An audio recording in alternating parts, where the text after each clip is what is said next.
Nosotros vamos a seguir añadiendo más tiempo para el análisis, sobre todo desde la perspectiva de la industria de gestión de activos. Vamos a compartir perspectivas para este ejercicio con las gestoras de patrimonio. Saludamos a Manuel Mendívil, CEO y CIO de Arcano. ¿Qué tal, Manuel? Buenos días. Buenos días, gracias por la invitación. Bueno, en este caso, activos alternativos es una de las cosas que nos gustaría poner el foco, más allá de ir a los bonos, a las acciones, al efectivo, otro tipo de activos. Vamos a intentar, antes de nada, ver hacia dónde vamos y de dónde venimos. ¿Cuál es el contexto económico? ¿Cómo juzgáis el entorno macro actual en Arcano? Pues, como se suele decir, va por barrios. Lo cierto es que el contexto económico cada año nos empieza a sorprender de una forma nueva y este año pues no podía ser excepción.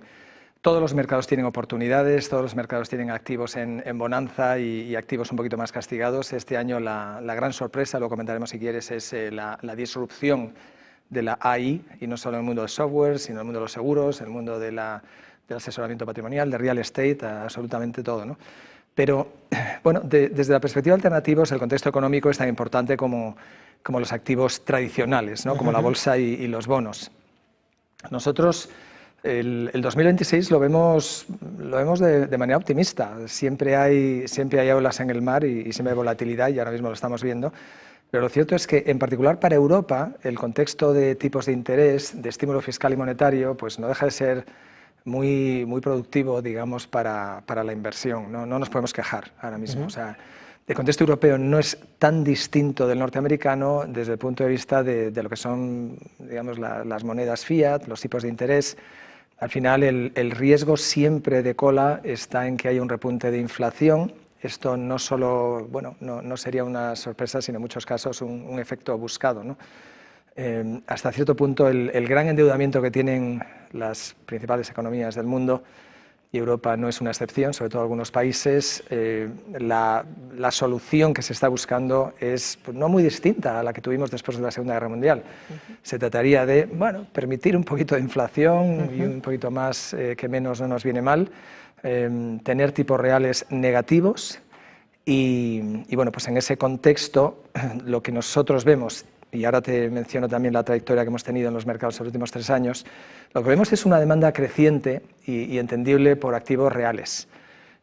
Digamos, recursos estratégicos, protección contra la inflación, activos que generan cash flows y también, pues, si llevamos algunos años de bonanza en lo que se ha llamado la nueva economía versus la vieja economía, ahora, curiosamente, los flujos están entrando en la vieja economía, en industria, en automoción, energía, en fin, es un contexto interesante.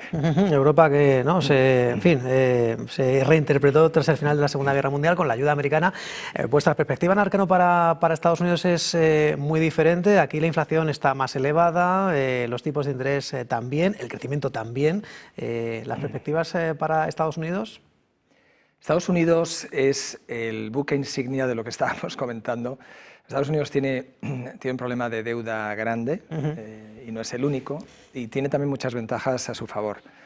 Pero, en mi humilde opinión, la estrategia es muy clara. Lo que se está buscando en Estados Unidos es el crecimiento. O sea, la deuda la puedes repagar, la puedes no pagar, o puedes hacer crecer el denominador del ratio de deuda a PIB, a Producto Interior Bruto, de manera que deflactas la deuda, o sea, la haces más pequeña con el crecimiento de lo que es la economía. Y esa es la apuesta norteamericana. La apuesta norteamericana es: vamos a estimular la economía todo lo posible, vamos además a bajar tipos, aunque no haga falta, para que el coste financiero de la deuda baje, para que la refinanciación de todo ese montón de deuda a corto plazo que tenemos cueste menos, y si nos sale bien la jugada, el numerador, el coste financiero, baja, con lo cual la deuda se mantiene más o menos o crece poco y el denominador conseguimos que crezca mucho, pues miel sobre hojuelas. La clave de todo esto, o una de las claves, pero no es pequeña, es el dólar.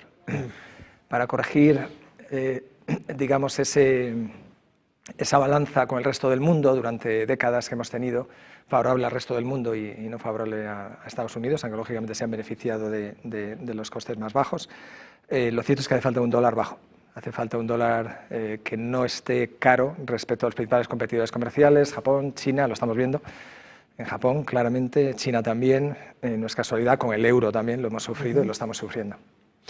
Bueno, pues en este contexto de tipos de interés, ya veremos si tanto como quiere Donald Trump para seguir aliviando la carga de la deuda con la One Big Beautiful Bill, pero en definitiva, con la repatriación de miles de millones con los aranceles y con, en fin, con toda la política monetaria, pues la inteligencia artificial sigue siendo el principal, digamos, catalizador del mercado. Las dudas que hay sobre esa monetización o la sostenibilidad, ¿no?, de esas inversiones, pero esto también genera oportunidades en compañías energéticas, en compañías constructoras, en muchas startups que están siendo, bueno, pues, adquiridas, ¿no?, por muchas grandes cotizadas. Aquí hablamos de inversiones alternativas. ¿Qué oportunidades crees que despierta la inteligencia artificial en este tipo de activos alternativos? Bueno, hay áreas donde tiene más impacto, por ejemplo, el mundo de las infraestructuras. En el mundo de las infraestructuras tienes la digitalización, los centros de datos, la ciberseguridad, los hospitales inteligentes, todo. Digamos, añades la palabra inteligente a cualquiera de a las carreteras, a todo, a la banca, en fin.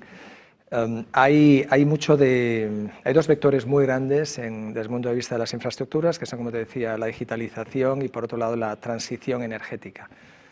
Como sabes, el principal cuello de botella ahora mismo para las grandísimas inversiones que se han hecho, se están haciendo y se harán en Estados Unidos y que se empiezan a hacer y se harán en Europa es la energía. La energía es el principal cuello de botella, no lo son los chips, no son las localizaciones ni las licencias, es la energía. Entonces, efectivamente, lo que pasa es que es difícil, tu pregunta es muy compleja, porque ahora mismo es muy difícil identificar ganadores y perdedores. De momento lo que estamos viendo es un tsunami de revalorización o reevaluación, perdón, de las valoraciones a la baja. Esto principalmente, y lo hemos visto en el último mes, desde mediados de enero, tiene su impacto en las bolsas. No está teniendo tanto impacto, digamos, en el mundo de los activos privados. Sí que es cierto que, lógicamente, pues el private equity es uno de los grandes inversores del sector y sin lugar a dudas, pues los múltiplos, o sea, los múltiplos a los cuales se valoran estas compañías, pues a futuro van a ser más bajos, sin lugar a duda. Otra cosa es que negocios, digamos, establecidos con cientos o miles de empleados y miles de clientes, con cash flow positivo, rentabilidad del capital, con una trayectoria de valor añadido a sus clientes. O sea, yo creo que estamos exagerando, desde luego, a 3, 4, 5 años lo que puede ser el impacto en estas industrias. No vamos todos a dejar de hacer lo que estábamos haciendo la semana pasada mañana. La contabilidad, por ejemplo, las empresas de contabilidad, que hay muy grandes en el mundo, han sido muy afectadas, pero es muy difícil que una empresa mediana, pequeña o grande confíe el 100% de su contabilidad a un programa automático de inteligencia artificial. Siempre va a haber un equipo que pueda hacer los ajustes, etc. Esto se aplica a casi todas las áreas. Oportunidades las hay, como decía, infraestructura. Sí. Desde el punto de vista del real estate también. El real estate es bueno, para empezar, los centros de datos, también, lógicamente, oportunidades desde el punto de vista de la vivienda. También el lado del private equity,